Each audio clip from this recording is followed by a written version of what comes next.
私たちは1300年も前の設計図を絶対の仕様と信じ込み、サーバーが物理的に炎上しても最新のクラウド移行を拒んで骨董品のパーツを自作し続ける研修的なエンジニアの現場に立っています。ハードウェアが寿命を迎えるたびにわざわざ当時と同じ非効率な構造を寸分たがわず再現するその執念はもはや合理性を通り越した一種の狂気と言えるでしょう。2つのメインサーバーを移設するという奇妙な冗長化を選び、この旧世代の遺物を現代まで無理やり生きながらえさせた壮大な意地っ張りの記録を紐解いていきましょう。聖徳太子の胃がんと2つの中心を持つ伽藍の謎。私たちは今奈良県生駒郡斑鳩町の静謐な空気の中に立っています。目の前に広がるのは斑鳩の里に静かに佇む広大な寺域。1300年という想像を絶する歳月を生き抜いてきた世界最古の木造建築群法隆寺です。なぜこの木造の建物が戦火や落雷幾多の天災を乗り越え今もなお当時の姿をとどめて存在しているのでしょうか。そこには私たちの想像を超える設計と人々の意志が隠されています。法隆寺の物語は推古天皇15年頃に完成したと伝えられるところから始まります。この創建の背景には非常に深い歴史の重層性が横たわっています。建立の主導者は聖徳太子、そして日本初の女帝である推古天皇ですが、その原動力は太子の父である陽明天皇にありました。亡き父陽明天皇が自らの病気併誘を祈り寺の建立を発願されたという伝承が残されています。その悲願を継ぐという供養の側面と仏教を基盤とした国家の礎を築くという意志がこの地で交差したのです。だからこそ金堂の薬師如来像はこの寺にとって極めて重要な意味を持つ本尊として安置されています。ここで法隆寺の得意な構造に目を向けてみましょう。法隆寺は一つの寺院でありながら西院伽藍と東院伽藍という2つの巨大な中心に分かれています。一般的な寺院であれば1つの中心軸に沿って道具が配置されますが、法隆寺はその定石から外れています。西院伽藍は金堂と五重塔を中心とする祈りの空間です。これに対し東院伽藍は聖徳太子の遺徳を検証するために整えられた空間です。特に東院の核となる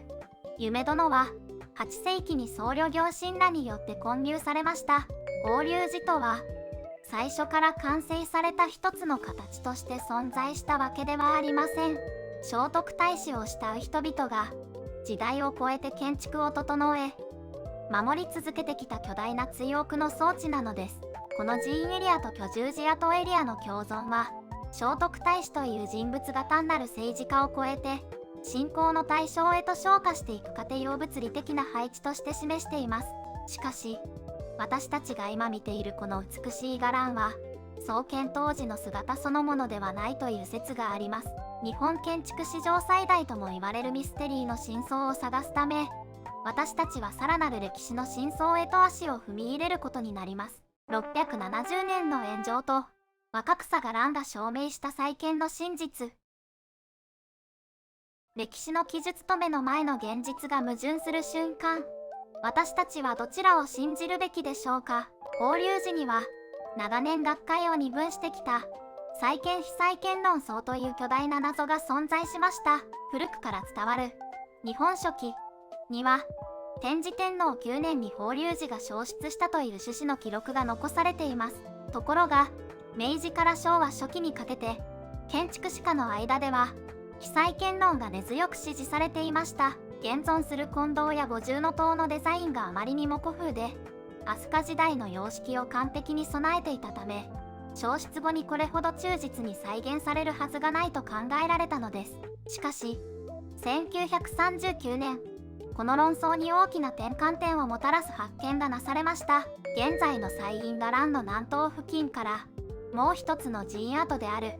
若草伽藍跡が発掘されたのです。そこからは火災の熱で焼けた瓦などが発見され初期の法隆寺が焼失したという再建説を大きく支持する考古学的根拠が得られました。これにより聖徳太子が建てた最初の法隆寺は670年に焼失し、今私たちが目にしている建築は7世紀後半から8世紀初頭にかけて場所をわずかに移して再建されたものであるという見解が確定しました。では、なぜ再建された建物がこれほどまでに古風だったのでしょうか。通常、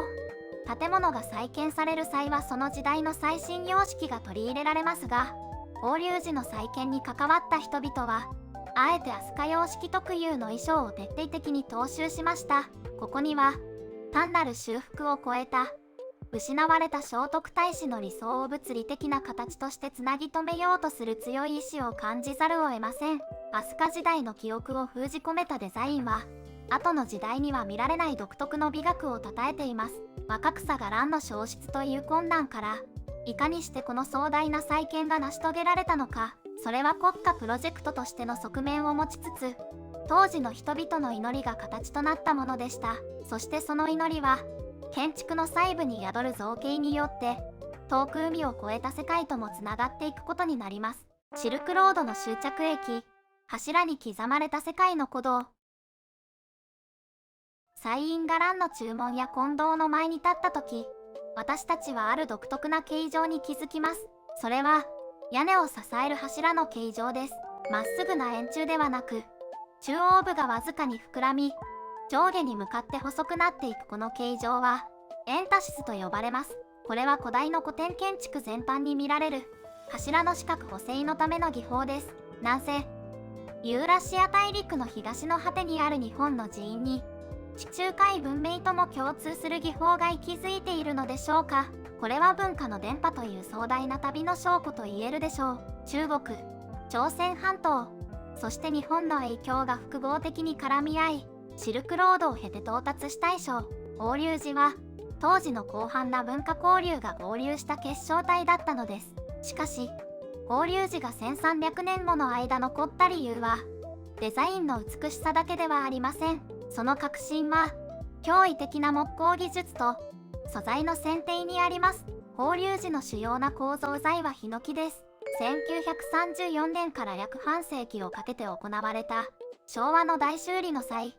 1300年を経たヒノキの部材がなお強靭な強度を保っていたことが判明しました。ヒノキは適切な管理と修理を行うことで、極めて長期間の使用に耐えうる特殊な性質を持つ木材です。古代の工匠たちは、この木の性質を深く理解し、建築に生かしていました。さらに、飛鳥様式の建築には、地震の多い日本の地質に適応させるための構造的な工夫が随所に凝らされています。特に注目すべきは、高さ約 31.5 メートルの五重塔です。この巨大な塔の中心を一本の心柱が貫いていますが、この心柱は周囲の階層構造と完全に固定されているわけではありません。地震の際に各層が互い違いに揺れることで振動を吸収するこの仕組みは、現代の東京スカイツリーの制震構造を設計する際にも、着想の源として参照されました。私たちは、法隆寺を単に古い建物として捉えがちですが、それは一面的な見方でしかありません。1300年前の人々にとって、これは未来を生き抜くための当時の最高テクノロジーの集大成だったのです。しかし、これほど強固な技術をもってしても、防ぎきれない最悪がありました。炎からの再生と、人類が共有する、普遍的価値。1949年1月26日、法隆寺の歴史において最も痛ましい出来事が起こりました。西院伽藍の金堂において、解体修理中の失火により、世界的な至宝であった金堂壁画が焼損してしまったのです。飛鳥時代の極彩色の美を今に伝えていた壁画が失われた衝撃は日本国民に文化財保護の重要性を痛烈に意識させました。この悲劇を契機の一つとして、翌1950年に文化遺財保護法が制定されました。私たちが今日、国宝や重要文化財を体系的に守ることができているのは、法隆寺の炎という大きな犠牲の上に成り立っているのです。それから約40年後の1993年、法隆寺は近隣の法起寺とともに、法隆寺地域の仏教建造物として、日本で初めてユネスコの世界文化遺産に登録されました。登録の際、法隆寺単体ではなく、地域の建造物群とされたのは、法起寺の三重塔などを含めた関連建造物群が一体となって、7世紀の建築文化を今に伝えている点が評価されたからです。ユネスコが認めたのは、法隆寺の顕著な普遍的価値です。中国の建築様式をベースにしながら、日本の気候に合わせて独自の美学へ昇華させた適応力、そして1300年間にわたって伝統を途絶えさせることなく守り抜いた人々の継続する意志が世界に認められたのです。現在、法隆寺の周囲には景観を守るための干渉地帯が設定されており、建築の高さや色に厳しい制限がかけられています。その不自由さこそが、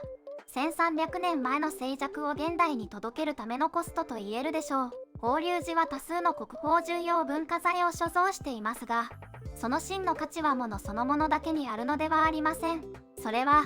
それらを守り、